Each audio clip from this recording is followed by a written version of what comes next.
Iya Ustadz, pasti aku jaga. Rencananya kami mau menginap di rumah Ustadz.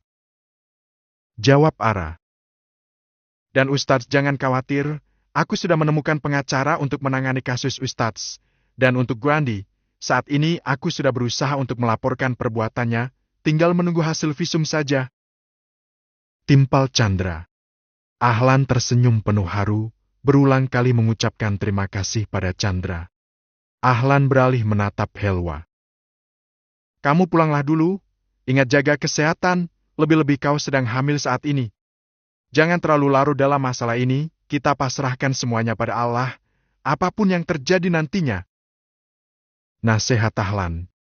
Spontan membuat Helwa kembali memeluk Ahlan dengan derayan tangis. Sudah Helwa, sudah, jangan seperti ini, mungkin Tuhan sedang menguji kita hanya perlu sedikit bersabar. Ahlan kembali menasehati. Tapi kenapa Granciala tega menfitnahmu? Apa salahmu? Hanya itu yang aku pikirkan. Tanya Helwa setelah melepaskan pelukannya. Aku juga tidak tahu, tak apa, aku ikhlas, sebab aku yakin Tuhan mempunyai rencana manis setelah cobaan yang pahit ini. Ujar Ahlan sambil tersenyum dan membelai lembut kepala Helwa. Setelah kepergian Helwa, Chandra dan Ara, seorang sipir penjara memberi Ahlan 3 bundel surat penting. Allahu Akbar! Ahlan kembali berseru, ia berusaha lapang dada dan tegar. Kuterima cobaanmu ya. Entah kenapa tiba-tiba penampilan wanita itu mengingatkan aku pada penampilan Keivina saat baru saja menemuiku. Aku menajamkan mataku terus menatap ke arah wanita itu yang kini sedang berjalan ke arah mobil. Aku tak begitu helas mekuta wajahnya, sebab ia memakai kacamata hitam. Aku yang penasaran dan curiga kalau iri adakah Keivina, sebab penampilannya yang begitu mirip dengan penampilan Keivina pada malam itu, aku pun mengurungkan niatku yang ingin mampir ke kafe, lebih memilih untuk mengikuti wanita itu yang kini sedang masuk ke mobil dan menjalankannya. Dengan hati-hati, aku terus mengikuti mobil wanita berkerudung hitam itu, ia mengendarai dengan santai. Setelah tiba di depan bar, mobil wanita yang aku ikuti terhenti. Aku juga menghentikan mobil dengan jarak yang jauh dari mobilnya. Tak lama setelah itu, mobil wanita berkerudung hitam tersebut kembali berjalan dan memasuki halaman parkir bar. Aku kembali menjalankan mobilku juga, namun tak ikut masuk. Kubuka jendela kaca mobil demi bisa melihat wanita itu keluar dari mobil. Dan benar saja, tak lama dari itu, pintu mobil terbuka dan tampaklah sosok wanita tadi keluar. Wanita berkerudung hitam itu membuka kacamatanya dan seketika mataku membelalak dengan sempurna saat melihat wajah dari pemilik kerudung hitam tersebut. Kaifa? Yang gak suka konflik berat, bisa pindah ke ceritaku yang satunya ya? Di sana konfliknya ringan-ringan tapi ya gitu, masih ada pembaca yang ngeluh. Aku jadi bingung, pembaca tuh sebenarnya pengen akur yang kayak gimana. Dikasih yang ringan monoton katanya, dikasih yang kick ini aku keliru lagi. Boleh minta pencerahannya gak? Ke-39, Kesaksian Hulia. Aku akan menikah lagi. Aneska yang hendak menyendok nasi goreng di piringnya sontak saja terhenti mendengar kata-kata Agha, suaminya yang mengatakan ingin menikah lagi.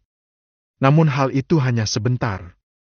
Selanjutnya ia tampak kembali santai sambil melanjutkan suapan terakhir dari piringnya. Menghabiskan makanannya dan menyudahi sarapan paginya. Dengan Anjani. Aneska hanya tersenyum kecut mendengar kelanjutan kata-kata Agha, pria yang sudah setahun ini menjadi suami dari Aneska. Aneska terlihat santai saja, sebab apa yang barusan Agha katakan bukanlah sebuah kalimat perizinan, melainkan, aku mengatakan hal ini hanya ingin memberitahukanmu saja bukan untuk izin. Entah kamu setuju atau tidak, yang jelas aku akan tetap menikah dengan Anjani. Ucap Agha dengan tanpa sedikit pun menatap Aneska istrinya. Aneska hanya tersenyum kecut. Sebab apa yang ada di pikirannya benar adanya, tebakannya benar. Agha bukan untuk minta izin padanya, tepatnya hanya memberitahukan dirinya. Entah apa tujuan Agha. Ya, kalau begitu lakukan saja. Kenapa harus mengatakannya padaku? Toh, sekalipun aku bilang tidak, kau akan tetap menikahi Anjani, bukan? Aneska berucap tanpa melirik sedikit pun ke arah Agha yang saat ini berada tepat di depannya. Tak menyentuh sarapan pagi ini sama sekali. Dan Aneska tak peduli dengan itu. Agha hanya diam saja mendengar perkataan Aneska. Matanya fokus menatap Aneska yang saat ini tengah fokus menatap piring kosongnya. Sedangkan bibirnya mengukir senyuman, tampak seperti tak ada apa-apa, bahkan ia seperti tak mendengar hal yang membuat hati seorang istri manapun pasti terkejut saat suaminya izin untuk menikah lagi. Lucu memang, jika Aneska pikir-pikir mungkin hanya dirinya yang tak melarang bahkan marah-marah saat suaminya mengatakan ingin menikah lagi dengan seorang wanita. Dan wanita itu adalah kekasih suaminya saat dulu mereka belum menikah. Bukan izin, melainkan hanya notif atau pemberitahuan bahwa Agha, suaminya akan menikah lagi. Iya, aku memang tak perlu izinmu. Aku bilang seperti ini, hanya ingin meminta kerjasamamu. Kali ini Aneska mengangkat wajahnya menatap Agha. Dengan kening mengkerut. Kerjasama apa? Pertanyaan itu sontak keluar dari mulut Aneska begitu saja.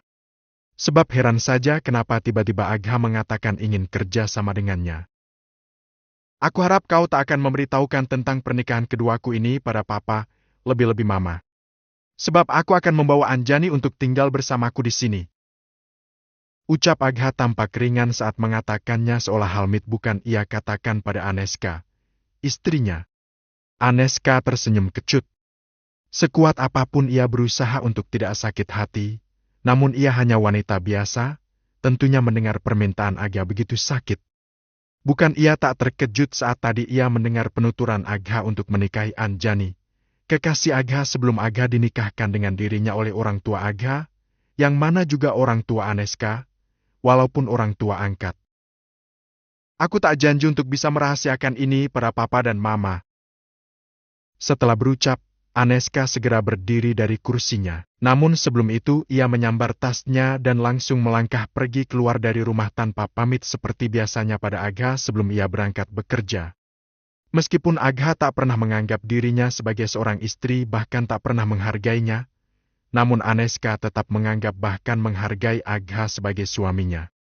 Aneska tak pernah peduli, entah Agha mau menghargai dirinya atau tidak, tapi Aneska tetap menghargai Agha dengan melayani semua keperluan Agha walaupun seringkali Agha tak pernah menghargai semua usaha dan pengabdian Aneska.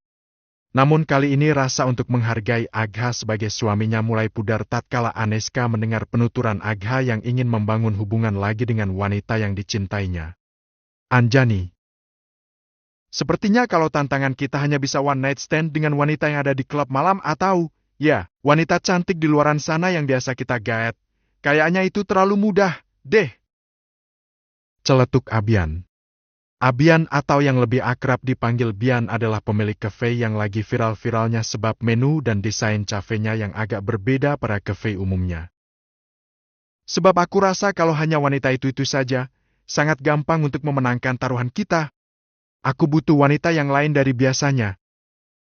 Lanjut lagi Bian tampak berdiskusi dengan ketiga pria lainnya. Menurutmu apa?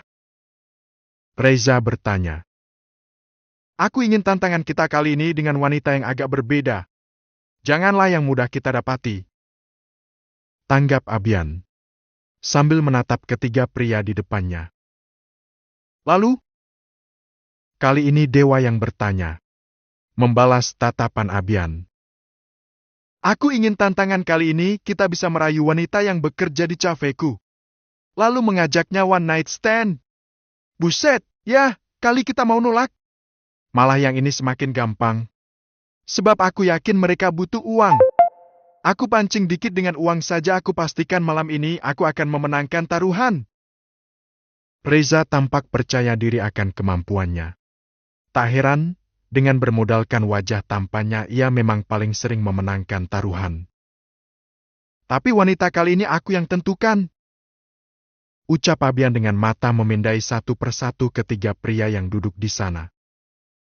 Siapa? Serempak Reza dan Dewa bertanya. Aneska. Sejenak terdiam. Tak ada yang bersuara. Reza dan Dewa saling bersitatap. Kenapa dengan wanita itu? Adinata yang sedari awal hanya diam saja, tampak tak tertarik dengan obrolan teman-temannya kali ini buka suara. Sebab yang aku lihat paling pendiam dan juta itu ya hanya Aneska pegawaiku. Tentunya kalian akan sulit untuk mendapatkan one night stand dengannya. Abian tampak tersenyum sumringah. Namun sinis. Alah, aku setuju. Sahut Dewa. Aku juga mau. Sekalem-kalemnya wanita kalau udah kena rayuanku pasti klepek-klepek. Reza tampak kembali pedih. Lagi pula, wanita pegawai kafe rata-rata murahan. Sudah pasti akan mudah kena rayuan pria beruang seperti kita. Oke, kalau begitu. Selanjutnya Bian melirik ke arah sepupunya, Adinata yang tampak cuek sedari tadi. Nata, kamu gak mau ikutan lagi? Tanya Bian pada Adinata yang tampak kusuk dengan ponselnya. Kenapa harus tanya dia, Bian? Kan kita semua sudah tahu kalau dia itu pria alim. Reza tampak meledek. Aku curiga impoten malah. Dewa menyahuti sambil tergelak. Dan mengundang tawa yang lainnya pecah. Aku tak kekurangan uang seperti kalian, hingga harus mengikuti permainan kalian hanya demi mendapatkan uang. Adinata berucap dengan mata tak beralih dari ponsel di tangannya. Fokus memainkannya. Tapi kali ini imbalannya beda. Cafeku yang jadi taruhannya. Mendengar nama cafe yang akan ditaruhkan oleh Bian, sontak Adinata mengangkat wajahnya menatap Abian. Gimana? Apa kau tertarik dengan taruhanku kali ini? Abian tersenyum sinis sambil menatap Adinata dengan alis naik turun. Adinata tak segera menjawab. Masih ditatapnya Bian dengan lekat. Seolah-olah mencari kebenaran dengan apa yang dikatakannya barusan. Serius? Kamu ingin menjadikan kafemu sebagai taruhan? Tanya Adinata seolah tak yakin. Menatap Bian dengan mata memicing. Apa kau pernah lihat aku tak pernah serius dengan apa yang sudah aku taruhkan? Bian balas menatap Adinata. Bahkan tubuh mereka sudah sama-sama saling condong ke depan. Menatap serius satu sama lain. Kalau kau menang, kau bisa memiliki cafe ini. Namun jika kau kalah... Bian tersenyum sinis sebelum melanjutkan kata-katanya. Kau harus membayarku dengan sejumlah uang yang telah aku tentukan di permainan-permainan sebelumnya. Kalian bertiga tentunya yang kalah. Senyum sinis Bian masih mengembang. Dan tampak pede penuh keyakinan pada kemampuannya. Oke, deal. Tangan Adinata segera terulur ke depan untuk bersalaman dengan Bian. Kali ini disertai dengan senyuman penuh misteri. Dan hanya Adinata yang tahu itu. Setelah jam pulang, Aneska duduk termenung di kursi yang ada di parkiran cafe. Rasanya enggan untuk pulang setelah mendengar kata-kata Agha yang ingin membawa Anjani untuk tinggal di rumah Agha. Yang mana Aneska sudah setahun tinggal di sana sebagai istri Agha. Aneska tak ingin pulang malam ini. Andai ia bisa menginap di suatu tempat, sudah pastinya ia memilih tidak pulang. Tapi ia mau menginap di mana? Bukankah selama ini ia tak punya teman? Di sisi lain, Adinata yang sedari tadi sudah ada di dalam cafe sengaja menunggu pelayan cafe Abian yang bernama Aneska segera keluar dari dalam cafe setelah mengetahui dari Bian kalau pelayan cafe-nya yang bernama Aneska sudah keluar dari cafe. Hasrat untuk memenangkan taruhan, mendorong Adinata terpaksa harus mengikuti permainan yang selama ini dianggapnya lelucon. Permainan tolol sebab banyak merugikan banyak wanita. Saat ini Adinata telah berjalan menuju luar cafe untuk menemui Aneska. Setelah mengedarkan pandangannya ke seluruh halaman cafe, akhirnya mata Adinata berhasil menemukan Aneska yang saat ini tengah duduk di kursi panjang yang ada di halaman parkir tengah membelakanginya. Adinata pun segera menghampiri Aneska. Apa kau mau pulang denganku? Merasa ada yang sedang mengajaknya bicara, sontak saja Aneska segera menoleh ke belakang. Kamu! Mata Adinata membelalak tampak sangat terkejut tatkala Aneska menoleh menampakkan wajahnya. Ke-40 Nata, tolong Perhatian aku. bagi Anda yang memiliki Aku sudah KTP. tak tahan. Panas. Maksudku gerah. Anes tampak gelisah. Lalu, apa yang harus aku lakukan, Nas? Nata tampak ikutan panik. Ia tak tahu harus apa dan bagaimana. Sebenarnya bisa saja Nata menggunakan kesempatan ini untuk menjalankan rencananya. Tapi entah kenapa ada rasa lain yang Nata rasakan saat ia selalu ingin melancarkan aksi buruknya pada Anes. Nata tak tahu rasa apa itu, yang jelas ia tak bisa melakukannya pada Anes. Apa mungkin? Karena Anes. Nata. Iya, Nas? Sahut Nata cepat. Bisa minta tolong? Apa? Belikan obat. Nata tak segera menjawab. Ia berpikir, kalau Anes sebenarnya tidak sakit melainkan yang dialami saat ini adalah efek dari obat. Nata, aku mohon bantu aku. Baiklah. Nata segera melangkah pergi untuk pergi keluar. Ia memutuskan akan mencari obat penangkal efek perangsang itu. Beberapa kali Nata mengumpat dirinya sendiri di dalam mobil sebelum turun dan masuk ke dalam dan menemui Anes untuk memberikan obat penangkalnya.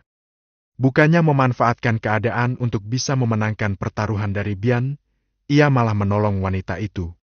Yang membuat Nata kesal ialah, kenapa setiap kali ia ingin melancarkan niatnya, ia malah timbul rasa kasihan dan tak ingin merusak Anes.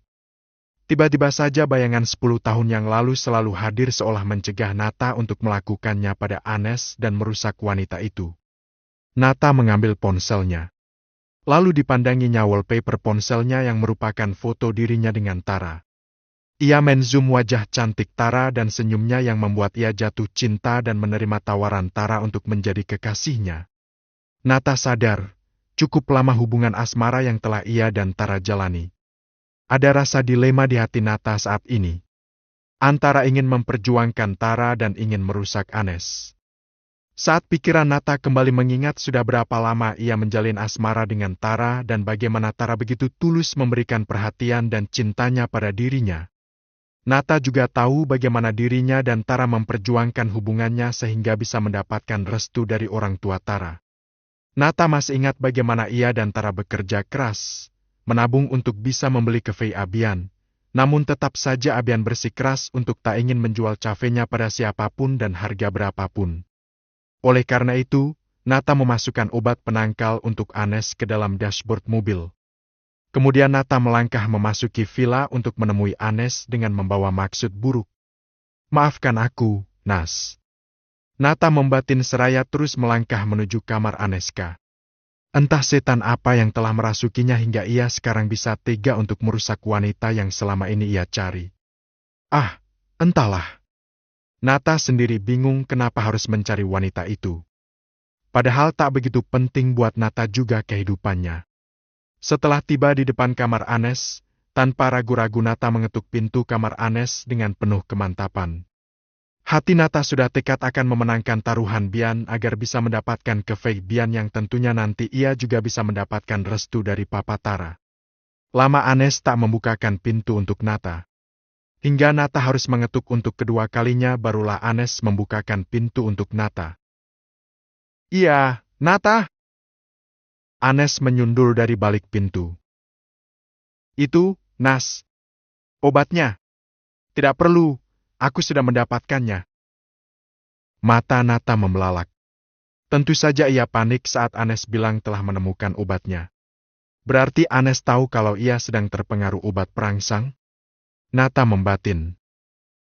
Nas, maaf, sebenarnya ternyata aku hanya alergi saja. Alergi? Tanya Nata tak mengerti. Iya, tadi yang aku minum ternyata bukan jus mangga. Sepertinya itu jus labu, ya? Tanya Anes. Nata mengangguk sebagai jawaban. Aku alergi labu. Jadi reaksinya memang seperti itu. Aku lupa, sebab sudah lama tak mengalami sakit alergi. Untungnya masih ada obat yang terselip di tasku. Nata menghembuskan nafas lega saat mendengar penuturan Anes yang ternyata hanya alergi. Tadinya ia pikir Anes sudah tahu kalau ia sedang dalam pengaruh obat perangsang yang diberikannya. Oleh karena itu, ia sempat panik. Ya sudah, kalau begitu, istirahatlah. Nata membalikkan badan hendak pergi. Kamu mau kemana? Tanya Anes. Nata menoleh tanpa membalikkan badan. Aku ingin pulang. Ini sudah malam. Setelah berucap, Nata kembali hendak melanjutkan langkahnya. Namun, tunggu. Nata menghembuskan nafasnya seraya menghentikan langkahnya lalu menoleh ke arah Anes. Apalagi? Bisa minta tolong lagi? Apa? Anes tak segera menjawab. Tampak ragu-ragu. Bukannya sakit kamu sudah sembuh? Tanya Nata. Bukan itu. Lalu? Bisa? Enggak. Malam ini kamu juga nginep sini? Kata Anes ragu-ragu. Kenapa? Anes tak segera menjawab. Dipandanginya wajah Nata. Kenapa? Ulang Nata. Aku takut. Nata tersenyum kecut. Bukannya kamu lebih takut kalau aku nginep sini bersamamu? Ya, kalau kita tidur dalam satu ruangan. Lalu? Alis Nata bertautan. Kau tidur di kamar yang lain. Di sini hanya ada satu kamar. Kalau begitu di sofa? Nata meletakkan sebelah tangannya di pinggang dengan mata menatap Anes lekat. Anes segera menundukkan wajahnya. Merasa tak nyaman dengan tatapan Nata. Kamu merintah? Tanya Nata. Tidak. Sekilas Anes melirik ke arah Nata. Lalu? Hanya minta tolong. Nata tersenyum kecut mendengarnya. Lama ia tak menjawab. Tampak masih berpikir. Baru setelah beberapa lama kemudian, Nata menganggukkan kepala. Baik, kamu istirahatlah. Setelah berucap, Nata segera melangkah pergi meninggalkan kamar Anes. Terima kasih, ucap Anes. Masih dapat Nata dengar ucapan itu. Nata hanya tersenyum kecut. Lebih kepada dirinya sendiri. Entah kenapa ia mau saja saat diperintah oleh Anes. Padahal ia paling tak suka yang namanya diperintah sekalipun dengan embel-embel minta tolong. Sekalipun itu Tara. Wanita yang dicintainya. Sebab semua yang dilakukan kepada Tara murni atas dasar keinginannya sebelum Tara menginginkannya. Nata meletakkan gelas yang airnya sudah ia minum sampai habis. Selanjutnya ia keluar pergi ke sofa di mana ia akan tidur. Sebelum pergi tidur, ia masih memainkan ponselnya. Berbalas chat Ria dengan Tara sambil tersenyum-senyum. Setelah cukup lama dan mengakhiri chattingannya dengan Tara, Nata memutuskan untuk tidur. Oleh karena itu ia membaringkan tubuhnya di sofa. Saat ia ingin terlelap, tiba-tiba Nata merasa aneh pada tubuhnya. Lebih-lebih pada pusat tubuh kelelakiannya. Tegang secara mendadak. Tak hanya itu, gairah untuk bercinta tiba-tiba membara pada tubuh Nata. Bahkan kali ini ia tak dapat menahannya. Nata harus menahan sakit sebab sesuatu yang sudah tak muat di balik celana dalamnya yang begitu keras dan menegang. Sial! Ada apa denganku? Umpat Nata sambil terus menahan hasratnya. Hasrat yang semakin membara dan mengajaknya untuk pergi guna menyalurkan dan memuaskan hasrat kelelakiannya. Kenapa tiba-tiba seperti ini? Nata bertanya-tanya. Sebab ia tak pernah tak bisa menahan hasratnya seperti saat ini. Di saat dia sibuk menahan hasrat yang tak tertahankan itu, tiba-tiba pikiran Nata terhenti pada minuman yang tadi ia minum di dapur. Sial! Aku sudah meminum jus itu. Nata kembali mengumpat saat ia menyadari kalau tadi jus yang ia minum adalah jus yang berada di gelas satunya. Dan itu artinya Anes meminum jus yang seharusnya untuk Nata. Dan Nata meminum jus yang disediakan untuk Anes. Benar-benar sial! Ini namanya senjata makan tuan! Umpat Nata sambil berdiri dan melangkahkan kakinya. Ke-41. ingin jadi istri soleha. Suara merdu itu, "Ini calon istri Kautsar, Pah, Mah." Aku yang awalnya sibuk dengan ponselku mendongakkan wajah, menatap ke arah Bang Kautsar yang tengah membawa seorang perempuan berhijab rapi. Dan yang pertama cantik. Aura wajah kesolehaannya terpancar. Walaupun ia menunduk, namun masih sangat nampak. Namun, entah kenapa aku seperti tak asing dengan wajah wanita yang kata Bang Kautsar adalah wanita salihah keluaran pesantren yang tiap harinya ia ceritakan pada kami.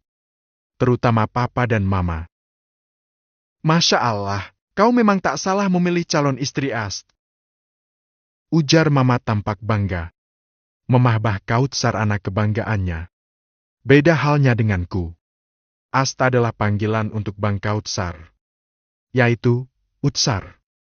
Sedangkan orang-orang memanggilku dengan sebutan Kai. Panjangnya, Kaisar. "Alhamdulillah, makasih, Mah," timpal Bang Kautsar, seraya mengusap wajah putih berseri-serinya dengan kedua tangannya. Dapat kulihat juga wajah Bang Kautsar tak begitu senang dengan pujian mama yang memuji dirinya sebab hebat telah mendapatkan wanita seperti wanita itu. Bang Kautsar adalah seorang ustadz, ia keluaran pesantren besar, oleh karena itu ia sangat hati-hati dalam memilih calon istri, hingga di umurnya yang lewat 30 tahun tersebut ia baru akan menikah. Itu pun karena desakan papa dan mama. Mungkin, andaiaka mama dan papa tak mendesaknya, mungkin ia tak akan pernah menikah. Sebab, Bang Kautsar memang tipe milih-milih untuk urusan jodoh. Istri itu bukan hanya untuk sehari 2 hari, oleh karena itu jangan sembarang pilih pasangan. Kotalita dulu wanita yang akalain kita nikahi, pertama agaknya dan akhlaknya. Cantik saja percuma jika dia tak punya akhlak dan pertama tak bisa menjaga kehormatannya untuk suaminya. Itulah kata-kata Bang Kautsar saat ia selalu disuruh untuk menikah oleh mama dan papa. Dan mungkin sekarang ia telah menemukan wanita yang sudah ia cari selama ini. Dan aku akui, memang kalem dan nampak soleha calon istri Bang Kautsar. Wanita itu cocok dan serasi dengan Bang Kautsar yang pintar dan alim. Sedangkan aku, sungguh berbanding balik dengan Bang Kautsar. Jika Bang Kautsar alim, maka aku kebalikannya. Iya, sedari kecil aku dan Bang Kautsar memang mempunyai perbedaan yang jauh. Jika Bang Kautsar pintar bahkan ia minta ditempatkan di pesantren, berbeda halnya denganku, aku nakal bahkan sempat mau berhenti sekolah. Kenakalanku berlanjut hingga aku dewasa. Jika Bang Kautsar suka pergi ke masjid, aku lebih suka ke kafe atau ke klub. "Oh, ya. Namanya siapa?" tanya mama pada wanita berjilbab rapi yang kata Bang Kautsar memiliki suara merdu di saat mengaji. Bahkan katanya ia penghafal Al-Quran. "Nama saya Kaifa, Bi." Deg. Suara itu. Aku yang awalnya menyandarkan punggungku ke sofa, sekarang menegakkan, demi bisa melihat wajah dari pemilik suara yang tampak tak asing bagiku. Yang sedari tadi terus menunduk. Kenapa aku seperti pernah mendengar suara merdu itu, hanya saja aku tak ingat di mana. Aku terus menatap wanita yang sangat disanjung oleh Bang Kautsar tersebut. Yang selalu dikatakan salihah tersebut. Aku penasaran akan rupa lebih jelasnya lagi, sebab tadi aku tak melihatnya begitu jelas. Sebab ia selalu saja menunduk. Bahkan saat berkata dengan mama. Saat menyebutkan namanya tadi. Namun, selama aku menunggu wanita salih Bang Kautsar itu sedikit saja mengangkat wajahnya, namun barang sedetik pun ia tak mengangkatnya, sekalipun ia berbicara dengan Bang Kautsar. Ah, aku sungguh penasaran akan rupa calon istri dari abangku yang soleh tersebut. Namun rasanya aku salah orang, aku tak akan mungkin pernah mendengar suara merdu calon istri Bang Kautsar. Tentunya wanita salihah sepertinya hanya terdengar di tempat-tempat yang tertentu saja. Misal di masjid sedang mengaji atau di rumahnya. Sedangkan aku, tempatku selalu di kafe, klub, dan bar. Jadi tidak mungkinkan jika aku mendengar suara merdunya Kaifa di tempat-tempat yang rasanya tak akan pernah ia injakan kakinya. Aku yang awalnya ingin masuk ke kamar, sontak menghentikan kakiku tatkala mendengar suara merdu Kaifa tampak tengah mengaji. Lagi, aku seperti pernah mendengar suara Kaifa di suatu tempat. Tapi aku lupa di mana. Tadi, sebelum Kaifa, calon istri abang ustadzku itu mau diantar pulang oleh Bang Kautsar dan Carmila adik kami, Kaifa minta izin untuk melakukan sholat maghrib terlebih dahulu. Karena penasaran, sebab aku benar-benar asing dengan suara merdu milik Kaifa, aku melangkah mendekati pintu kamar tamu. Untuk mendengarkan suara Kaifa lebih jelas. Lama, dan semakin lama, aku semakin jelas mendengar suara Kaifa. Dan suara mengaji Kaifa semakin lama semakin terdengar seperti suara desahan dan juga arangan berat. Tidak, des 4han dan era 4-ngan tersebut bukan sekarang yang aku dengar. Tapi saat itu, tepatnya pada malam itu. Iya, aku sekarang sudah ingat. Ingat di mana aku pernah mendengar suara merdu Kaifa.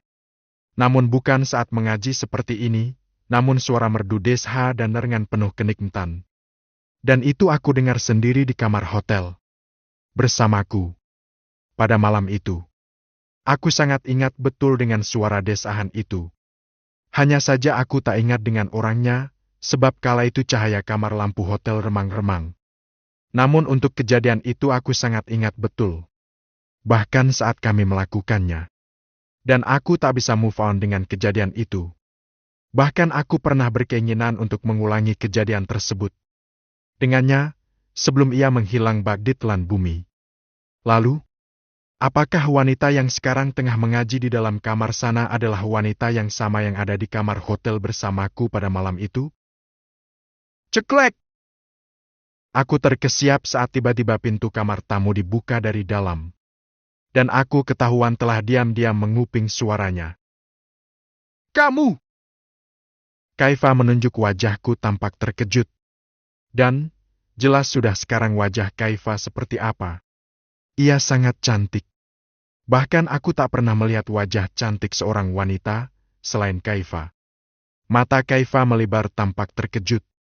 Aku tak tahu apa yang membuatnya terkejut. Apa karena keberadaanku yang tengah mengupingnya atau karena ia ingat denganku? Selanjutnya Kaifa segera menundukkan wajahnya.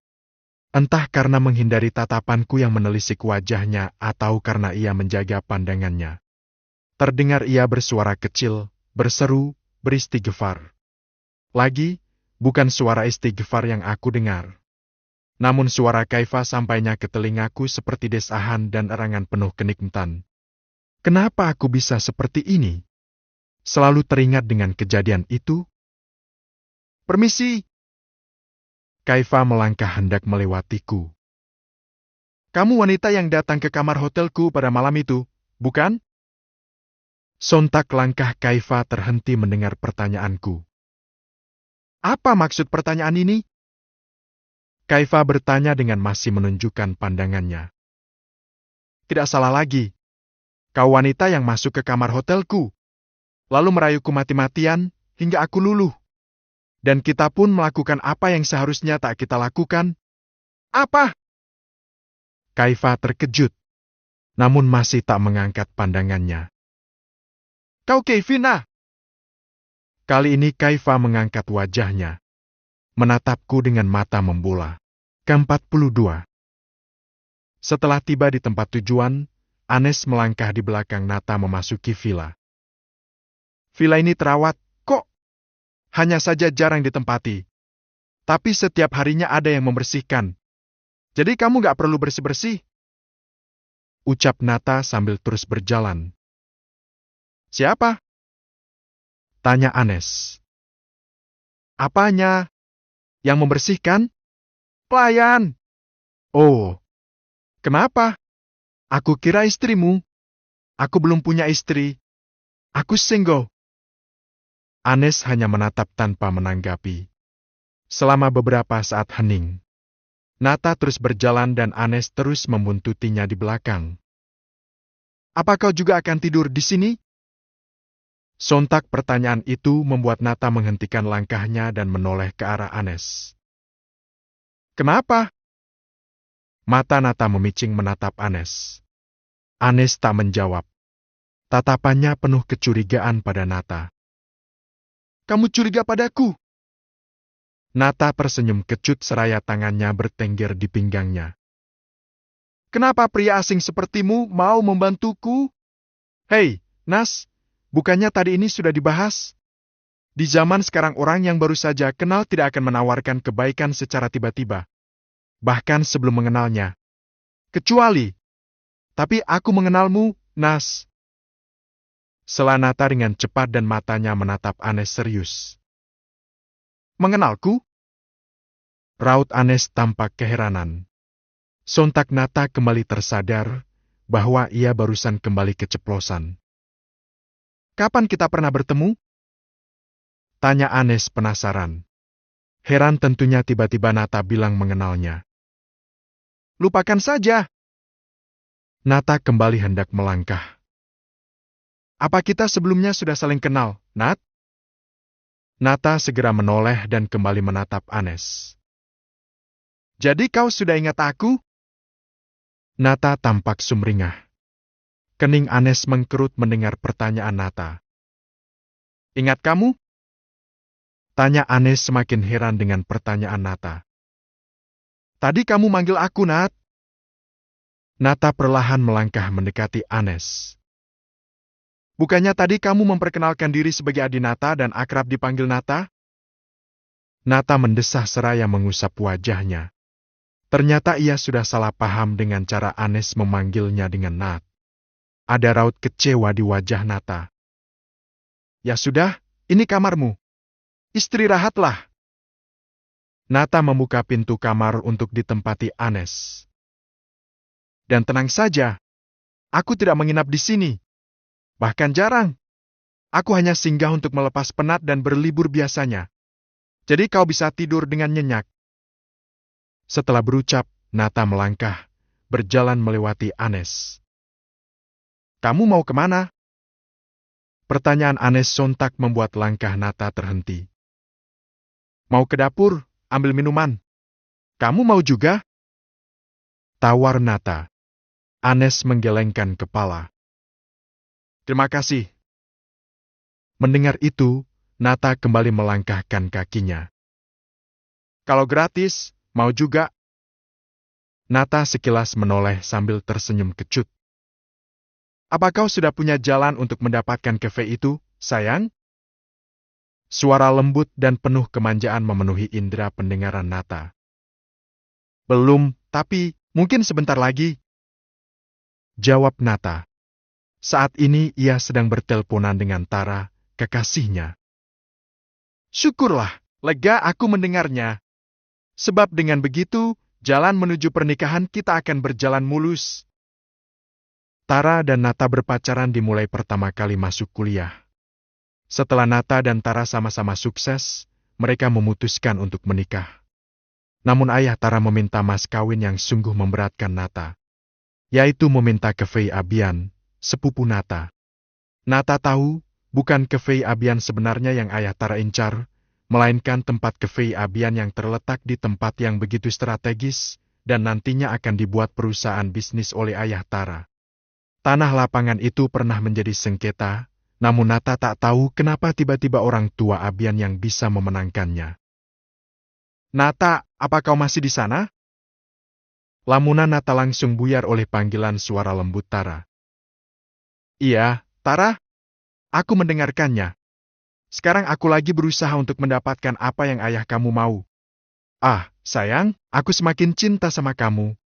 Kamu begitu memperjuangkan hubungan kita. I love you. Tuh, ya sudah, aku tutup dulu panggilannya, ya. Ada misi yang harus aku selesaikan. Kata Nata. Baik, Nata sayang, fighting. Imiwech? Nata segera memutuskan panggilan. Setelah selesai berteleponan dengan Tara, tiba-tiba pesan chat masuk ke ponsel Nata. Jangan lupa, waktumu hanya ada 5 hari. Jadi gunakan waktumu itu sebaik mungkin untuk merayu pelayan cafeku. Sebab setelah masa tenggangmu habis, masih ada Reza dan Dewa yang menunggu giliran. Nata hanya membaca tanpa ada niatan ingin membalas pesan yang dikirim oleh sepupunya tersebut, yaitu Abian. Nata bersandar ke pinggir meja dengan tangan disilangkan ke dada. Mendadak pikirannya bingung. Antara ingin menjebak Anes malam ini atau mengurungkan niat buruknya setelah mengingat siapa Anes. Cukup lama Nata berpikir. Diingatnya, semua kenangan bersama Tara dan sudah berapa lama ia berhubungan dengan wanita cantik yang menjadi primadona dulu di kampusnya. Namun wanita itu malah kepincut pada seorang adik Nata. Nata seorang pria pendiam, namun ternyata secara diam-diam pula ditaksiri seorang gadis primadona hingga gadis itu mengatakan perasaannya terlebih dahulu dan menawarkan diri untuk menjadi kekasih Nata. Setelah cukup lama berpikir, Nata mengeluarkan obat perangsang dari dalam sakunya.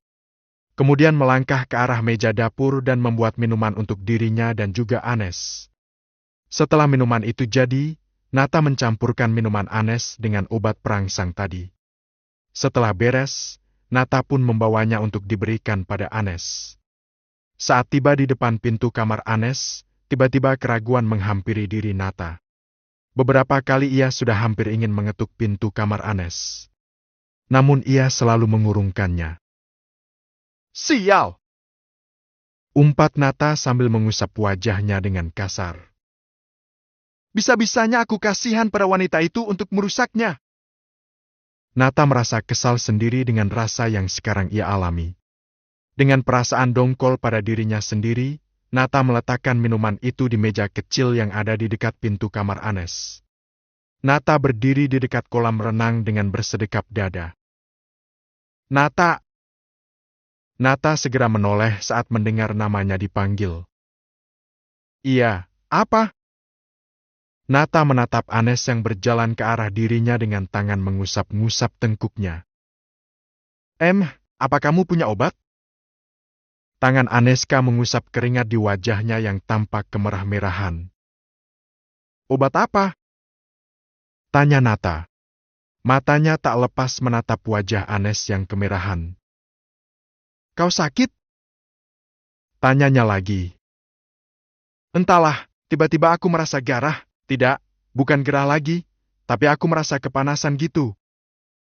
Aneska berucap dengan tangan sibuk mengusap keringat yang membanjiri keningnya. "Kepanasan gimana?" Nata masih kebingungan. "Entahlah, tiba-tiba saja ada reaksi lain dalam tubuhku." Tiba-tiba pikiran Nata tertuju pada satu tujuan, yaitu gelas minuman. "Kakakmu habis makan apa? Siapa tahu kamu alergi?" "Tidak, aku tidak makan apa-apa. Hanya minum jus yang ada di meja kecil dekat kamar." "Shit!" Aneska berdesis di akhir kalimatnya. Mendengar pengakuan Anes yang meminum jus buatannya, mendadak Nata tegang.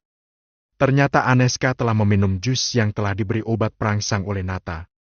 Bagaimana ini? Nata membatin. Jujur, sebenarnya ini bisa dijagoan kesempatan untuknya. Namun, entahlah. Nata jadi bingung sendiri mau apa ia. Yang jelas saat ini ia ada rasa dilema. Ke-43, jangan pernah katakan selamat tinggal. Sehari setelah pemakaman Hulia, Helwa memboyong hadiah, atau yang lebih akrab dipanggil Dea ke rumah mereka. Sesuai permintaan Hulia, Helwa merawat Dea sudah seperti anaknya sendiri. Helwa tak menyesali nama Fahradis yang disematkan di belakang nama Dea oleh Hulia. Sebab Dea pun saat ini memang anak Ahlan dan Helwa, lebih tepatnya dianggap seperti anak sendiri. Bahkan Dea sengaja tak ditempatkan di asrama bersama anak panti lainnya. Namun Dea tinggal di rumah Ahlan dan Helwa seperti halnya Arfan, anak Farah, yaitu kakak Ahlan. Bahkan Arfan sering bermain dengan Dea, mengajari banyak hal. Dengan sabar Arfan mengajari Dea, dengan keterbatasan yang Dea miliki. Jika Dea dibuli, maka Arfan siap siaga untuk memarahi, bahkan mengamuk siapa saja yang membuat Dea bersedih. "Makasih ya, Mas Arfan." Lirih Dea, yang sore ini lagi-lagi Arfan menjadi perisai untuk Dea, saat diajak kawan sepengajiannya, sebab Dea yang tunetra. "Tidak perlu berterima kasih, ini sudah seperti amanah untukku, untuk menjaga adik Dea, dan juga..." "Apa?" tanya Dea, saat Arfan tak meneruskan ucapannya, sebab ragu. "Melindungi Dea menciptakan kesenangan tersendiri untukku," jawab Arfan, sambil menatap wajah Dea yang pandangannya lurus ke depan. "Kenapa bisa begitu?" tanya Dea lagi. "Sebab Dek Dea adalah udara bagiku, yang selalu aku butuhkan setiap detik. Tanpa udara, aku akan mati. Tanpa Dek Dea, hidupku tiada berarti." Di umur Arfan yang sudah 10 tahun lebih, mengerti akan makna ucapannya sendiri, namun untuk Dea yang masih berumur 5 tahun lebih, belum paham akan maksud dan makna yang tersirat dari ucapan Arfan. Bagi Dea, ucapan Arfan tak lebih dari ucapan seorang kakak pada adiknya. Namun lain halnya dengan Arfan, kebersamaannya selama 6 bulan ini menghadirkan rasa kasih sayang lain untuk Dea. Awalnya hanya rasa iba dan kasihan dengan ketidaksempurnaan yang dia miliki, sebab itu Arfan selalu ingin melindunginya. Namun semakin kesini, ada rasa takut kehilangan akan diri Dea, yang memiliki kecerdasan di atas rata-rata, yang menuruni ibunya, yaitu Hulia. Di umur ke-5 tahunnya, kini Dea hafal 15 juz surah Al-Quran dengan keterbatasannya. Itulah yang membuat Arfan kagum pada Dea. "Mas Arfan!" panggil Din. Arfan menoleh. "Iya." Dea terdiam, seakan ragu untuk menyampaikan keinginan. "Katakan saja, jangan ragu," ujar Arfan saat merasakan keraguan Dea. "Bolehkah Dea meraba wajah Mas Arfan?" pinta Dea. Arfan tersenyum, walau ia tahu Dea takkan melihatnya. "Boleh kok." Dea mengukir senyum di wajahnya dengan tangan masih meraba-raba wajah Arfan. "Melalui sentuhan tanganku, aku bisa menilai kalau Mas Arfan itu ganteng." Seloroh Dea membuat Arfan juga mengukir senyum di wajahnya tampaknya yang mirip Ahlan. "Terima kasih ya, Dek," ucap Arfan. Ahlan mengelus-elus perut buncit Helwa yang kini sudah menginjak 9 bulan. "Sebentar lagi bakalan ada suara tangisan bayi di rumah ini," ujar Ahlan dengan senyum yang mengembang. Tangannya masih mengelus-elus manja perut buncit Helwa. "Ya, sebentar lagi Arfan dan Dea bakalan punya adik. Aku yakin pasti Dea sangat senang," sahut Helwa dengan senyum tak kalah kembangnya. "Semoga Allah melancarkan semuanya," ucap Ahlan, yang segera diamini oleh Helwa. "Ya udah, aku mau mengoreksi tugas mahasiswa dulu ya," ucap Ahlan sambil turun dari ranjang dan mengecup perut Helwa. "Cuman dedeknya aja, uminya gak dicium," protes Helwa sambil memanyunkan bibirnya. "Duh, ya lupa." Ahlan terkekeh sambil mendaratkan cifmannya di ubun-ubun Helwa.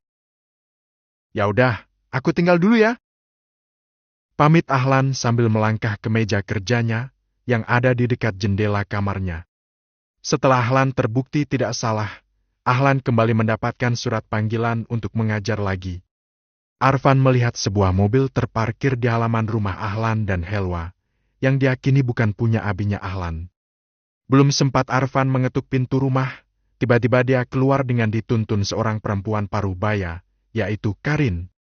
Seakan mengetahui keberadaan Arfan, tangan dia meraba-raba dan segera memeluk Arfan saat menemukan keberadaan Arfan.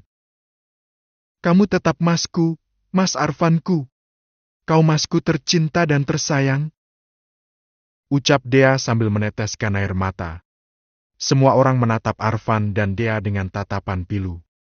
Orang yang pertama kali menangis adalah Helwa, sebab akan ditinggalkan Dea, yang akan dibawa neneknya, Karin. Atas permintaan keluarga dari pihak Hulia, setelah 6 bulan Dea tinggal dengan Ahlan dan Helwa, kini Karin menjemput Dea, cucunya untuk dibawa tinggal bersama mereka, keluarga Hulia.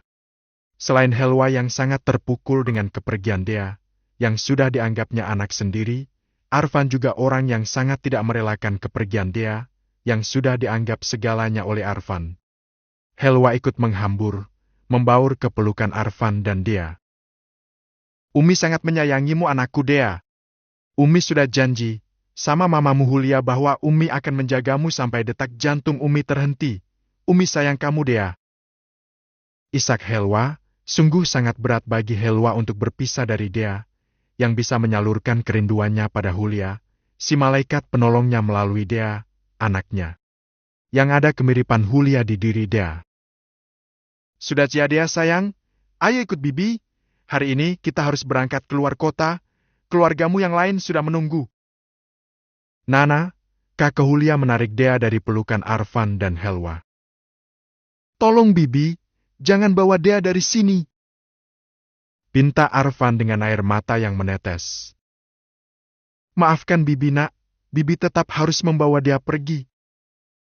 Kata Nana, membuat Arfan semakin pilu, begitupun juga dengan Helwa. Ahlan yang sedari tadi hanya diam sambil menyaksikan, sempat meneteskan air matanya. Ustadz Ahlan, terima kasih banyak selama 6 bulan ini telah bersedia menjaga dan mengasuh Dea. Dan maaf, untuk saat ini Dea kami bawa dulu. Ucap Abang Hulia, menghampiri Ahlan dan bersalaman. Ayo kita pergi Dea. Ajak Nana sambil menarik tangan mungil Dea. Tidak. Aku tidak mau meninggalkan Umi Helwa dan Mas Arfan. Aku sangat menyayangi mereka. Jawab Dea sambil meraba-raba dan menggandeng tangan Arfan. Namun Nana dan suaminya memisahkan tangan Arfan dan Dea, dan memaksa Dea untuk masuk ke dalam mobil. Dea berusaha melawan, namun sia-sia saja. Jangan bawa adikku pergi, kumohon, aku sayang adik Dea. Teriak Arfan berulang-ulang. Namun Abang Hulia tak memperdulikan teriakan Arfan, sambil terus membawa tubuh kecil Dea memasuki mobil. Sementara itu Ahlan memegangi tubuh Arfan dengan kuat agar Arfan tak mengikuti Dea. Kepala Dea sempat nongol melalui jendela mobil dengan kepala menoleh ke sana kemari, seakan mencari keberadaan Arfan. Melihat itu, Arfan tak tahan untuk menghampiri Dea dan berusaha berontak dari pegangan Ahlan. Setelah berhasil, Arfan segera berlari ke arah Dea dan memegangi tangan Dea yang sedikit keluar dari jendela kaca mobil. Dea, lirih Arfan dengan air mata yang semakin deras mengalir.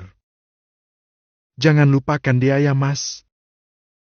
Ucap Dea, dengan air mata yang sama mengalir dengan derasnya. Mas tidak akan pernah melupakan adikku Dea. Jawab Arfan. Selamat tinggal Mas. Lirih Dea. Jangan pernah katakan selamat tinggal Dea, sebab kita tidak tahu, suatu hari kita akan dipertemukan kembali.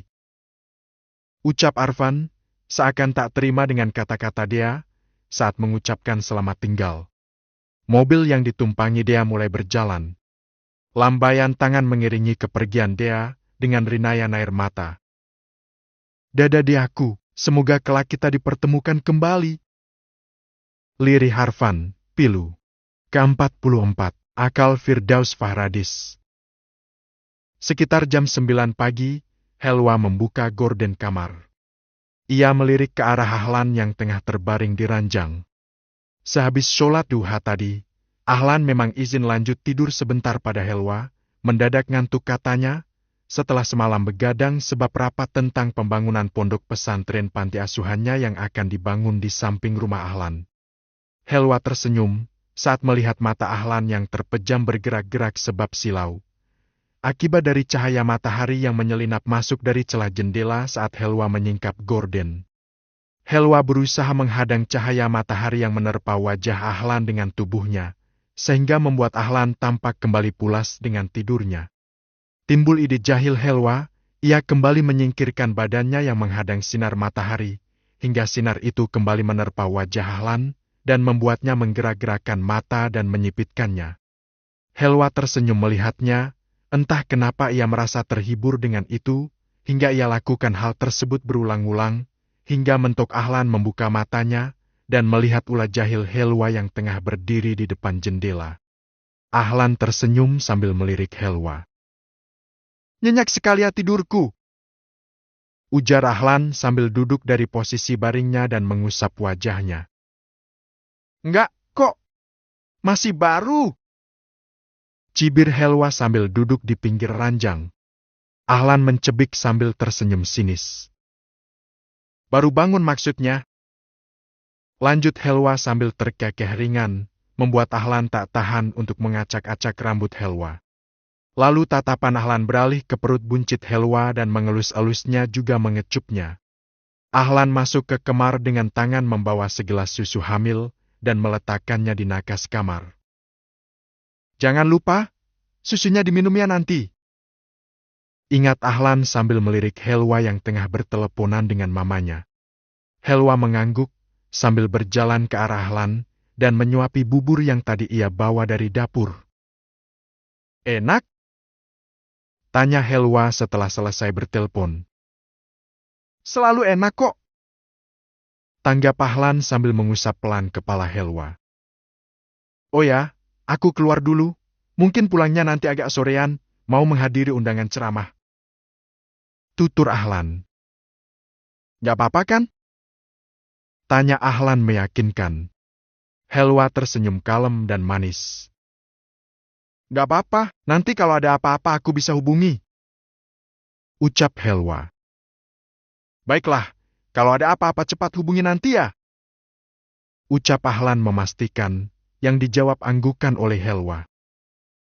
"Jangan khawatir, lagian kan nanti Mbak Farah datang, jadi aku bisa manggil Mbak Farah kalau ada apa-apa," lanjut Helwa, berusaha meyakinkan Ahlan. "Dan di sini juga ada Arfan," sambungnya lagi. Ahlan mengangguk tanpa ragu. "Oh ya, aku lupa Mbak Farah kan hari ini pulang," timpal Ahlan. Selanjutnya Ahlan berjalan ke arah lemari untuk berganti pakaian dan bersiap-siap. Arfan terduduk di depan kelas yang ada di asrama. Malam ini Arfan tak mengerti apa yang terjadi dengannya. Pikirannya buntu, hanya Dea yang ada di otak Arfan. Hatinya tiada menjumpai cahaya. Arfan menangisi kepergian Dea, gadis cerdas yang membuatnya terkagum-kagum setelah 6 bulan lamanya membersamainya dengan menjadi adiknya. Berbagai macam pertanyaan pun muncul di hati Arfan. Apa yang sedang dia lakukan saat ini? Masihkah ia mengingat Arfan? Andai waktu dapat Arfan putar kembali, cukup satu yang Arfan pinta, yaitu kebersamaan dengan dia hingga ajal memisahkan.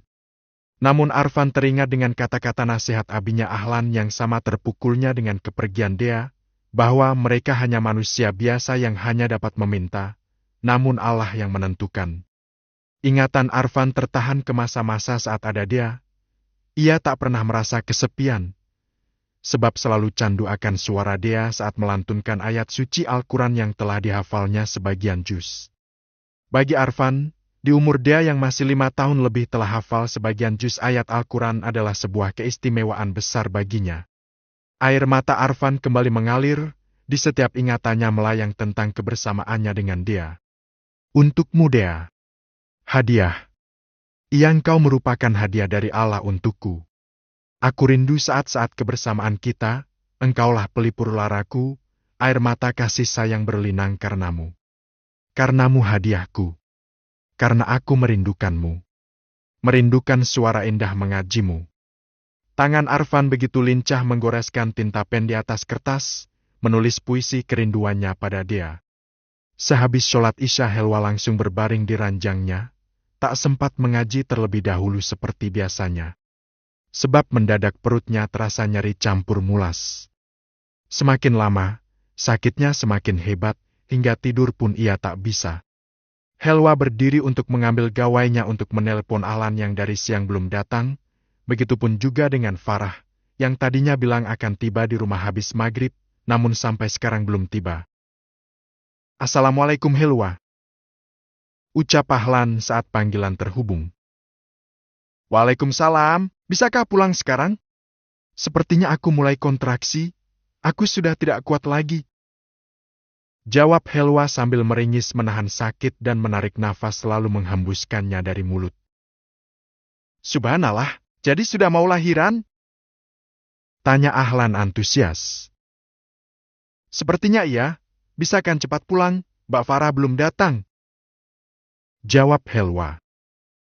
"Baik istriku sayang, aku akan segera pulang, tunggu sebentar ya, dan tolong, jangan matikan panggilannya sebelum aku tiba di rumah," pinta Ahlan. "Baik, aku tunggu di rumah, segera ya, aku sudah tidak tahan lagi," Ingat Helwa yang entah sudah keberapa kalinya ia mengerang sakit sambil melakukan tarikan nafas dan menghembuskannya dari hidung, sesuai saran bidan. "Siap, aku sudah ada di mobil," ucap Ahlan terdengar panik dan menyesali dirinya yang telah meninggalkan Helwa sendirian, walau sudah ada Arfan di rumah.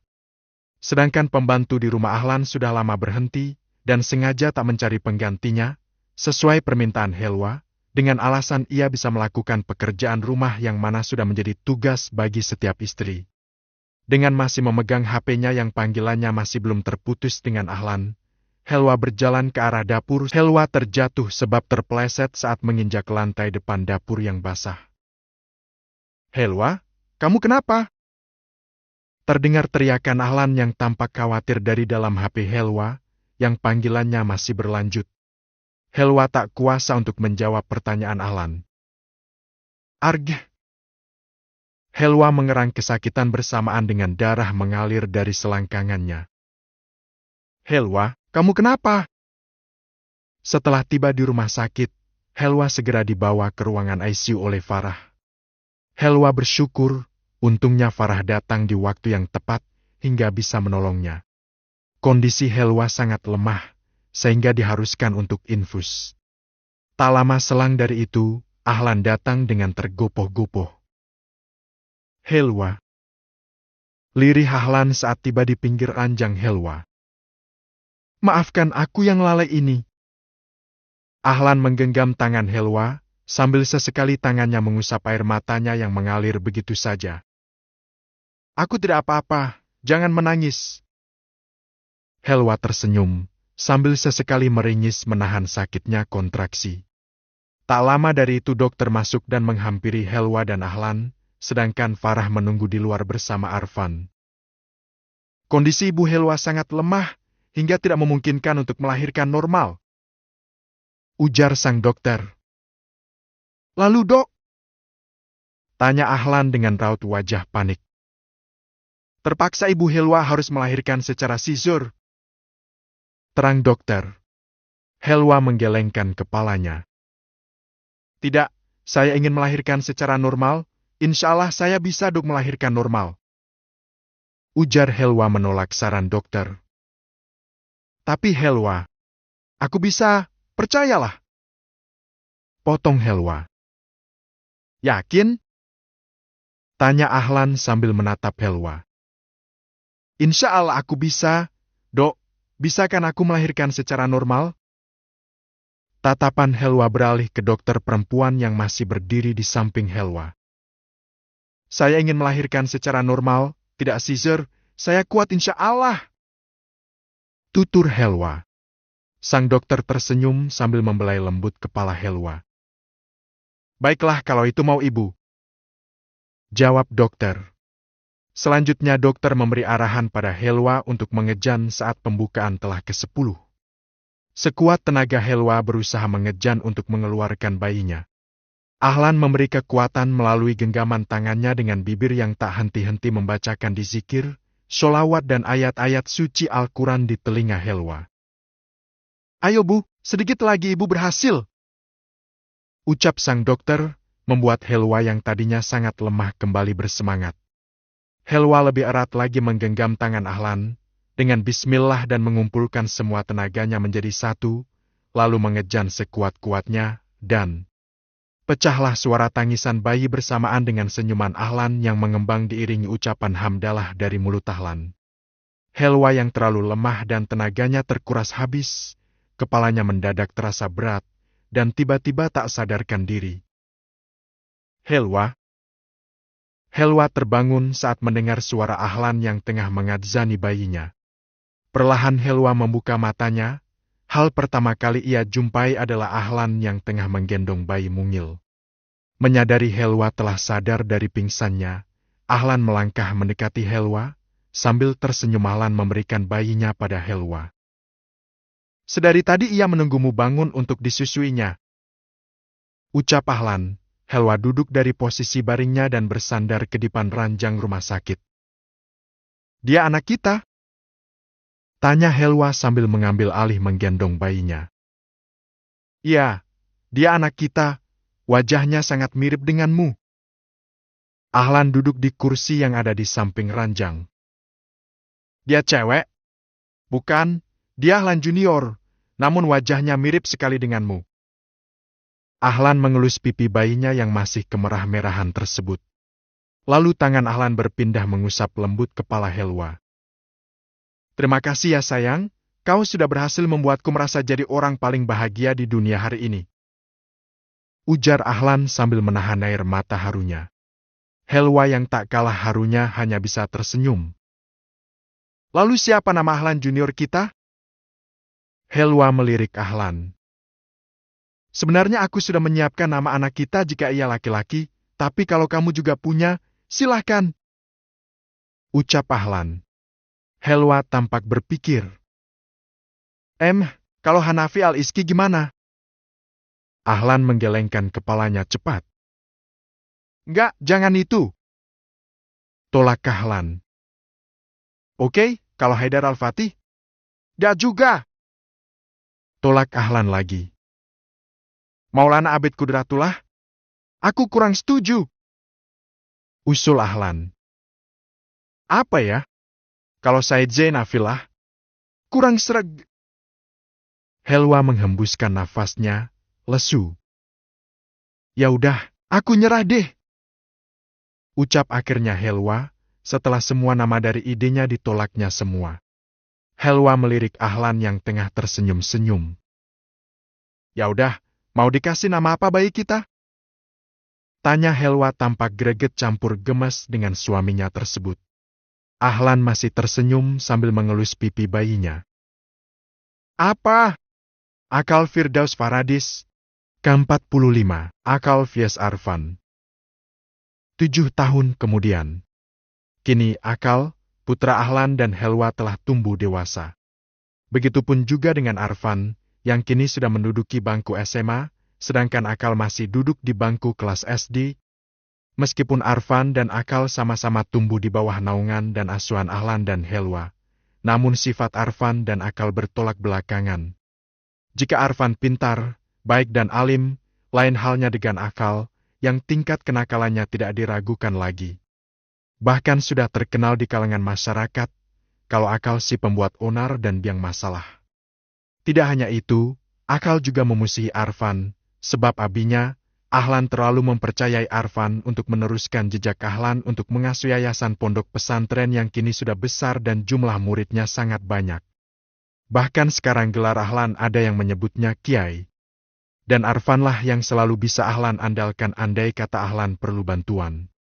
Dan itu jugalah yang membuat Akal semakin tidak menyukai Arfan, selain alasan karena Arfan selalu menjadi tukang lapor ke uminya, Helwa saat Akal melakukan kekenakalan, hingga Helwa selalu menghukumnya juga selalu membanding-bandingkan dengan Arfan.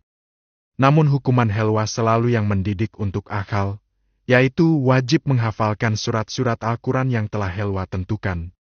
Atau kalau tidak begitu membaca surat Yasin sebanyak-banyaknya, tergantung dari tingkat kenakalan yang Akal lakukan. Pernah suatu ketika Akal melakukan kenakalan yang benar-benar membuat orang banyak geger. Bukan hanya sekedar menyembunyikan sandal para wali santri saat mengunjungi para santri atau bolos mengaji. Namun kenakalan Akal kala itu benar-benar keterlaluan hingga membuat Helwa menangis. Saat itu bulan Ramadhan. Di bulan yang suci itu, Akal sengaja datang ke masjid yang ada di samping asrama pesantren sekitar jam 3:20 dini hari.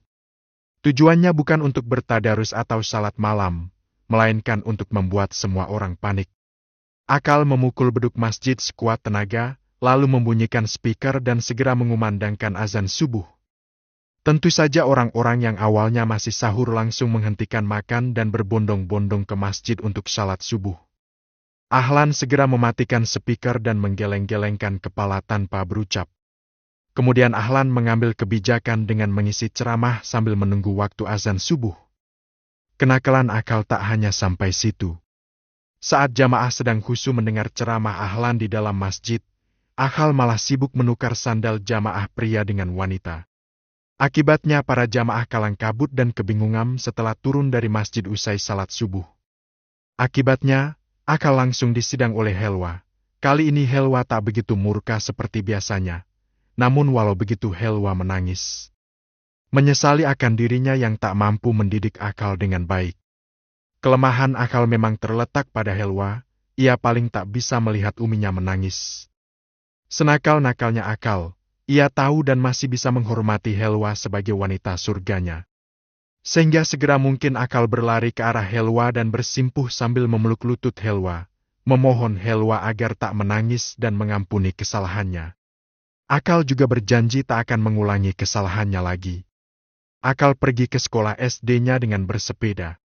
Namun saat di pertengahan jalan, ia dihadang oleh Haidar dan kedua temannya. Haidar adalah anak dari pemilik sekolahan yang akal saat ini tengah menggali ilmu di dalamnya. Haidar begitu membenci akal sebab Nihal, gadis yang Haidar sukai malah menyukai Nihal, gadis tercantik di sekolahnya dan merupakan putri tunggal dari pengusaha besar juga. "Minggir!" tita akal sinis. Haidar tersenyum sinis, dengan tatapan mengejek ke arah akal. "Kenapa? Kamu takut sama aku?" Akal tersenyum tak kalah sinisnya, dan kembali hendak mengayuh sepedanya. "Aku gak takut, yang ada kamu itu main keroyokan. Kalau gak berani ngadepin aku sendirian, mending pulang sana, ganti Ro." Akal menyunggingkan senyuman miringnya. Mendengar ejekan akal, sontak membuat emosi Haidar memuncak, sedetik kemudian ia menerjang sepeda akal hingga terjengkang. "Kamu!" pekik akal dengan rahang mengeras. "Apa? Ayo lawan aku!" tantang Haidar. Tentu saja dalam sedetik kemudian akal melayangkan tinjuannya ke wajah Haidar. Dan pergelutan antara Haidar dan akal pun tak terelakkan. "Stop! Berhenti!" Akal dan Haidar pun segera terhenti dari pergelutannya saat mendengar suara Nihal, gadis yang disukainya. Nihal segera menghampiri akal. "Kamu gak apa-apa?" tanya Nihal sambil memeriksa badan Afal. "Nihal, jangan deketin dia!" hardik Haidar. "Terserah aku dan kamu. Jangan berani-beraninya mengganggu Ahal lagi!" hardik Nihal. "Nihal, kamu! Kalau gak, aku akan laporin kamu ke ayah kamu, biar dihukum!" ancam Nihal. "Arg!" Haidar mengeluh, sambil membalikkan badannya, mengajak kedua kawannya untuk pergi. "Kamu gak apa-apa?" tanya Nihal. "Gak apa-apa, terima kasih ya," ucap akal sambil meraih sepedanya yang terjengkang. "Ya udah, aku duluan ya," pamit Nihal yang dijawab dengan anggukan kepala oleh akal. Lalu selanjutnya Nihal masuk ke dalam mobil yang mengantarnya. Selanjutnya akal menaiki sepedanya. "Agrah, sial!" umpat akal, saat sepedanya tidak bisa dikayuh, sebab rantainya putus, mungkin akibat terjangan Haidar tadi. Dengan wajah masam dan memendam amarah pada Haidar, akal menuntun sepedanya menuju sekolah. Saat di pertengahan jalan, akal tak sengaja melihat seorang gadis yang umurnya kira-kira 5 tahun di atas akal sedang berdiri di pinggir jalan dengan pandangan lurus ke depan, sebelah tangan kanannya memegang tongkat. "Apa kamu lihat-lihat?" bentak akal saat melihat pandangan gadis itu terus menatap ke depan. "Kamu mengejekku kan? Sebab rantai sepedaku rusak!" sungut Afal. Namun si gadis tersebut masih bergeming, dengan pandangan masih lurus ke depan. Akal yang merasa tertantang dan diejek, segera mengambil batu kecil di aspalan dan melemparnya ke arah si gadis tepat mengenai wajahnya. "Aduh!" pekik gadis tersebut sambil merenggis kesakitan. "Hei, kamu apakan cucuku, ha?" teriak seorang perempuan parubaya yang tiba-tiba muncul menghampiri cucunya. Akal yang ketakutan, sontak saja berlari sambil menuntun sepedanya. "Hei, jangan lari! Awas kamu ya kalau sampai ketemu lagi! Jangan mentang-mentang kamu anak dari Ustadz Ahlan yang terhormat dan pemilik pesantren kamu jadi bisa seenaknya masuk terlambat ya, Ahal!" ujar Ibu Zahra, wali kelas Akal. Gara-gara rantai sepedanya putus, Akal jadi terlambat masuk kelas. Aku aja yang anak pemilik sekolah gak semena-mena. Lah kamu yang anaknya Ustadz, namun mantan napi sok-sok en. Mendengar ejekan Haidar kali ini, Akal tak bisa tinggal diam. Ia segera menggampiri Haidar di bangkunya dan segera menghajarnya habis-habisan. Sontak saja suasana kelas tampak hiruk-pikuk. Akal, berhenti! Teriak Bu Zahra berusaha menghentikan Akal. Namun Akal yang sudah terlanjur kalap tak bisa dihentikan. Ia lanjut menghajar Haidar hingga babak belur. Bahkan refleks tangan Akal mendorong tubuh Bu Zahra saat Bu Zahra berusaha melerai Akal hingga terjungkal ke samping. Akibat pukulan Akal, Haidar terpaksa harus dirawat di rumah sakit. Akibatnya, Akal dikeluarkan dari sekolah dengan pertimbangan telah memukul anak dari pemilik sekolah dan berani mendorong seorang guru hingga jatuh. Tenanglah, Abi akan selalu bersamamu. Seperti biasa, Ahlan akan selalu mengucapkan kata-kata itu saat Akal membuat kesalahan. Akal hanya bisa menunduk dalam-dalam.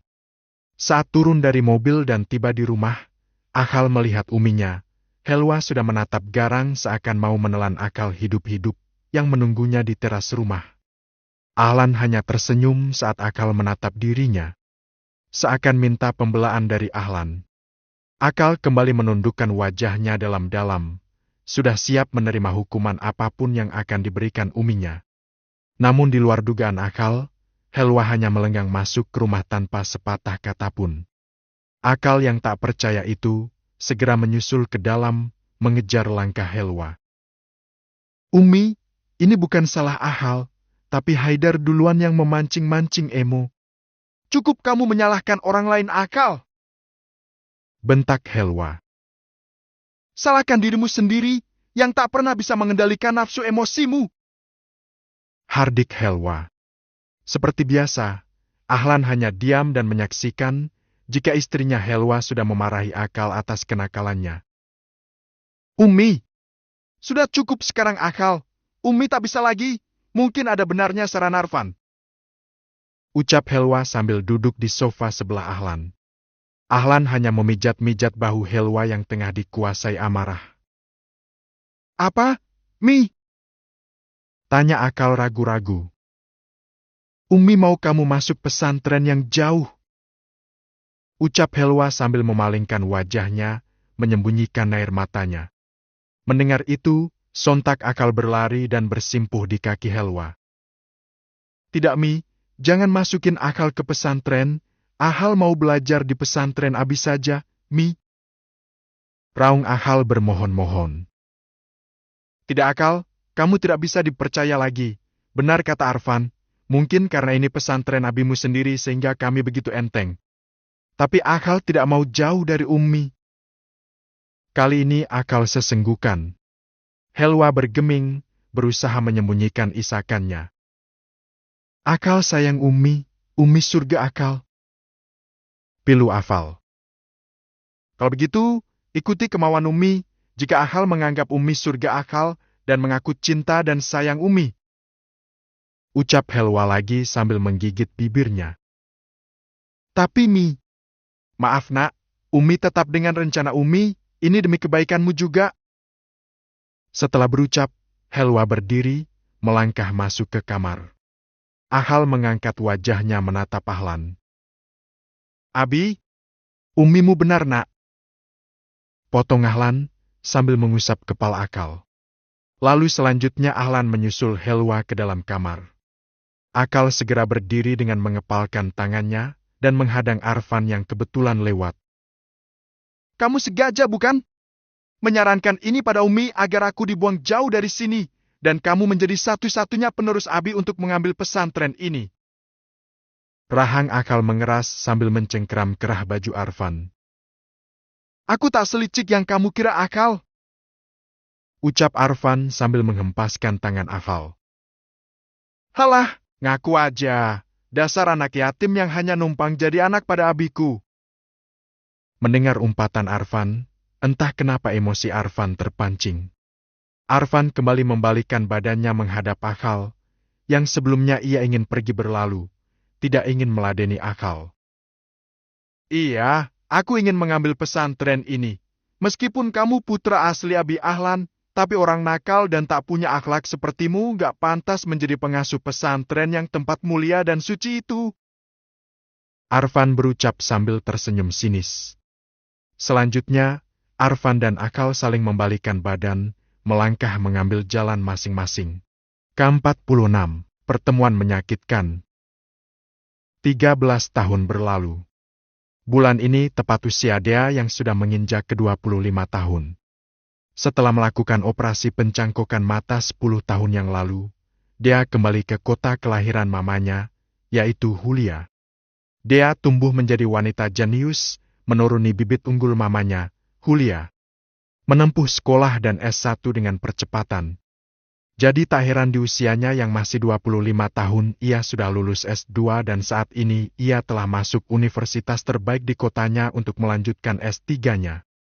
Malam ini dia termenung, ia merasa hidupnya tak seindah saat tinggal bersama Ahlan dan Helwa yang sudah ia anggap seperti orang tua sendiri. Dia merundukan kebersamaannya dulu, dan ingin mengulangnya lagi. Walau tak pernah melihat rupa mereka seperti apa, tapi Ahlan dan Helwa begitu lekat di hati dan ingatan dia, dan suatu saat nanti ia ingin menemui mereka, berjumpa dengan orang baik seperti Ahlan dan Helwa. Begitu banyak kenangan dia di sana. Dan ada satu lagi, selain Ahlan dan Helwa orang yang ingin dia temui, yaitu Arfan. Pria yang selalu menjadi perisai dia, semasa dia tinggal bersama Helwa dan Ahlan. Meski waktu terus berputar dan mengubah dunia, juga 13 tahun telah berlalu, dia takkan pernah lupa dengan kasih sayangnya Ahlan, Helwa dan juga Arfan. Semenjak perpisahan 13 tahun yang lalu, dia tak pernah lagi bertemu dengan ketiga orang tersebut. Yang selalu dia rindukan pertemuannya. Kamu gak mau nikah? Tanya Karin, pada cucunya dia, saat melakukan acara makan malam yang hanya berisi 3 orang tersebut, yaitu Arga, Karin dan Dea. Dea tersenyum. Bukannya nggak mau nikah Oma, tapi masih belum menemukan pria yang tepat. Jawab Dea. Ingat, jangan suka pilih-pilih. Walau tak sederajat, asal laki-laki itu tanggung jawab, jangan segan untuk menerimanya. Pak Arga menasehati dengan tangan masih sibuk menyuapi makanan ke mulutnya. Kayaknya cucu kita ini bukan pilih-pilih, tapi lagi nunggu seseorang. Timpal Karin sambil tersenyum dan melirik ke arah Dea. Oh ya, siapa? Tanya Pak Arga sambil ikutan melirik Dea. Sedangkan yang dilirik hanya senyum-senyum. Jangan menunggu yang tak pasti, ingat umur sudah berapa tuh? Canda Karin sambil terkekeh. Doakan aja, Oma. Ujar Dea dengan masih tersenyum-senyum. Pagi ini, seperti biasa, dia melangkahkan kakinya menuju kampus dengan santai. Belum sampai pintu gerbang kampus, Alvina atau yang biasa dipanggil Vina teman dia menarik tangan dia. Vina menengok ke kanan dan ke kiri, seolah mencari situasi yang aman untuk berbicara dengan dia. Ada apa? Tanya dia yang merasa heran dengan sikap Vina yang menurut dia aneh. Entah kamu percaya atau tidak, kemarin aku bertemu dengan Mas Arfanmu. Dia menoleh ke arah Vina, seakan mencari kebenaran dari apa yang disampaikannya. Ya, aku yakin dia Arfan, walaupun aku tak pernah melihatnya, tapi dia mirip sekali dengan yang di foto yang selalu kamu tunjukkan padaku. Dia memang sering menunjukkan foto usang dirinya dan Arfan. Satu-satunya kenangan yang tak sengaja dia bawa saat keluar dari rumah Ahlan dan Helwa. Percaya deh, dia sangat mirip pokoknya dengan yang di foto masa kecilnya, namun sekarang dia berubah sangat tampan. Sorot matanya indah, postur tubuhnya tinggi tegap, dan kulitnya putih bersih. Demi Allah, aku yakin ia adalah masmu yang selama ini kamu cari untuk menemuinya. Saat itu juga aku tanya pada salah satu staf dan ternyata benar, namanya Firman. Bukankah nama masmu bernama Arfan Firman Faradis? Ia dosen baru di kampus kita. Cerita Vina panjang lebar dengan penuh semangat. Dia tersentak kaget mendengar apa yang diucapkan Vina. Dea sedikit ragu. Tapi, Dea mencoba menepis keraguannya. Vina adalah sahabatnya dan tak mungkin mengerjainya. Vin, kalau kamu yakin ia masku, kamu harus mengantarku menemuinya saat ini juga. Ajak Dea. Tapi De, bukannya pagi ini kamu ada jam? Tanya Vina. Aku gak peduli, yang terpenting bagiku saat ini adalah aku bisa bertemu dengan Mas Arfanku. Aku rindu padanya, dan ingin melihat wajahnya yang sedari kecil aku impikan. Jawab Dea sambil menahan rindu. Beneran lagi De, aku yakin ia itu adalah masmu. Ia sangat tampan. Cocok banget deh sama kamu. Tapi, jauh lebih cocok sama aku. Ucap Vina seenaknya. Yang paling cocok, ya wanita yang kelak menjadi istrinya. Ya udah, yuk. Ajak Dea lagi, kali ini sambil menarik tangan Vina. Dengan langkah penuh harap, Dea dan Vina melangkah masuk menuju kampus. Mereka hendak menemui Pak Fatir, salah satu dosen di kampusnya dan kenal baik dengan Vina. Di kampusnya tersebut, Vina memang seorang aktivis, sehingga tidak mengherankan jika Vina mempunyai banyak kenalan dosen. Setelah mengucapkan salam, Vina langsung menyatakan maksud kedatangannya. Pak, maaf jika kedatangan kami mengganggu. Kami ingin menanyakan tentang dosen baru di kampus ini. Ucap Vina dengan sopan. Hahaha, yang kalian maksud pasti Firman. Sejak kedatangan Firman, gadis-gadis di kampus ini pada heboh, tidak terkecuali para dosen wanita yang masih lajang. Hahaha, kalian tertarik padanya? Tanya Pak Fatir sambil tertawa. Membuat dia bingung, apanya yang lucu. Tidak Pak, bukan itu masalahnya. Bapak punya fotonya? Tanya Vina. Dengan masih tertawa, Pak Fatir membuka-buka laci meja kerjanya. Hahaha, jangan-jangan kalian mau ngepelet. Canda Pak Fatir. Ah, Pak Fatir ada-ada saja. Firman mah nggak aku pelet juga pasti udah ngejar-ngejar aku.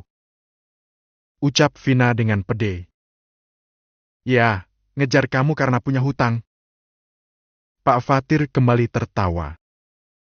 Ini, Firman yang memakai jas dongker. Pak Fatih menyerahkan foto ukuran 4R dan menunjuk pria yang benar-benar mirip yang difoto masa kecil Dea dan Arfan masa kecil, di masa yang lalu. Dea tak kuasa menahan air mata kerinduannya.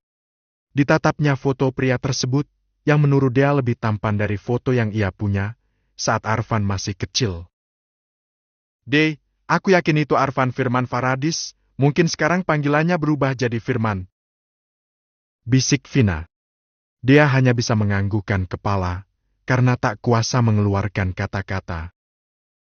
Ya, Firman itu dosen baru di sini dan juga tertampan selain aku, namun kalian jangan banyak berharap, karena bukan hal mudah untuk mendapatkan perhatian darinya.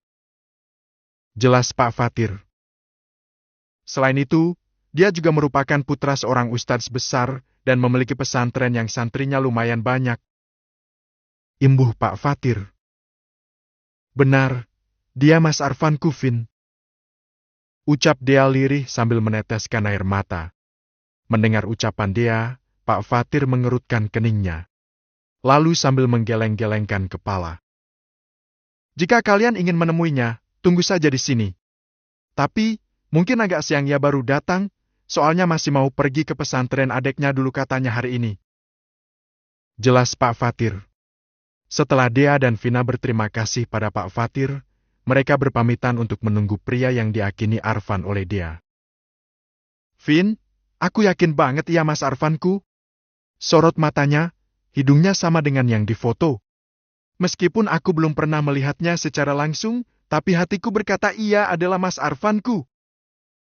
Ucap Dea tampak berbinar-binar. Dengan semangat Dea dan Vina berjalan menuju depan kampus. Setibanya di sana, mata Dea tertuju ke arah parkir mobil. Dea memperhatikan seorang pria yang berjas hitam. Dea merasa tak asing dengan pria tersebut saat melihatnya. Gantengnya Mas Arfanmu, De. Puji Vina. Tidak salah lagi, pria tampan tersebut adalah Mas Arfan Kufin. Ucap Dea lirih. Gak boleh ada air mata. Cegah Vina membuat Dea tersenyum ke arah Vina. Tanpa berpikir panjang, Dea langsung berlari menghampiri pria tampan yang baru keluar dari mobil silver yang dinaikinya. Mas Arvan! Panggil Dea sambil tersenyum tampak berbinar-binar. Maaf, kamu siapa? Tanya pria yang dipanggil Arvan oleh Dea. Mas, ini aku Dea, adik kamu. Jelas Dea.